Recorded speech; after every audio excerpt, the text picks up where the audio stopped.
តួអង្គតែម្នាក់គត់ដែលមានបញ្ញាខ្លាំងជាងគេនៅក្នុងរឿងប៉ូលីសនោះគឺ So you've come,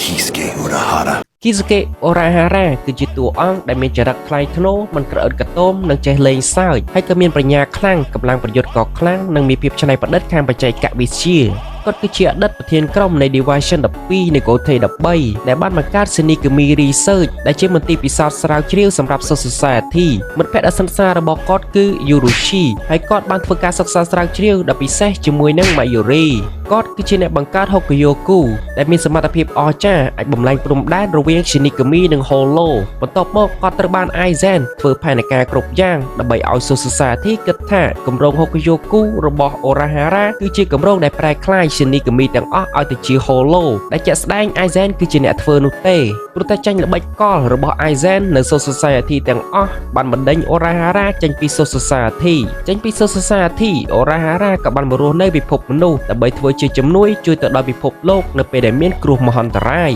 សមត្ថភាពដ៏គួរចាប់អារម្មណ៍របស់ Urahara នោះគឺគាត់អាចបង្កើតផែនការដែលអាចយកឈ្នះគូសត្រូវណាដែលមានសមត្ថភាពខ្លាំងជាងគាត់ដោយប្រើជំនាញកេដូកម្រិតខ្ពស់ដែលមិនចាំបាច់សូត្រមន្តគាថាច្រើននិងអាចបង្កើតកេដូថ្មីបានផងដែរបូករួមជាមួយនឹងដួងបលឹងសេបកូតូរបស់គាត់ដែលមានឈ្មោះថា Bijishime ដែលមានសមត្ថភាពបាញ់ថាមពលក្រហមវាប្រហារបង្កើតរបាំងការពារនិងវាប្រហារបានពីចម្ងាយហើយពិសេសមួយទៀតគាត់ក៏មានបាំងខៃ Kanon Biraki Bijishime Aratame ដែលអាចកែប្រែស្ដាររាងកាយព្យាបាលរបួសនិងអាចបំបែករបាំងការពាររបស់គូសត្រូវបានដោយងាយ Urahara Kisuke ដើរតួដ៏សំខាន់បំផុតជាអ្នកមានប្រាជ្ញាខ្ពស់ក្នុងការកម្ចាត់ Aizen មិនឲ្យបំផ្លាញ Soul Society និងពិភពលោកទាំង3ជារួមមក Urahara Kisuke គឺជាតួអង្គដែលពោរពេញទៅដោយសមត្ថភាពប្រាជ្ញាខ្ពស់កម្លាំងប្រយុទ្ធនិងជំនាញកីដូដ៏ខ្លាំងពូកែហើយបើសិនអ្នកទាំងអស់គ្នាចង់ដឹងអ្វីទៀតអំពីរឿង Bleach កុំភ្លេច comment នៅខាងក្រោម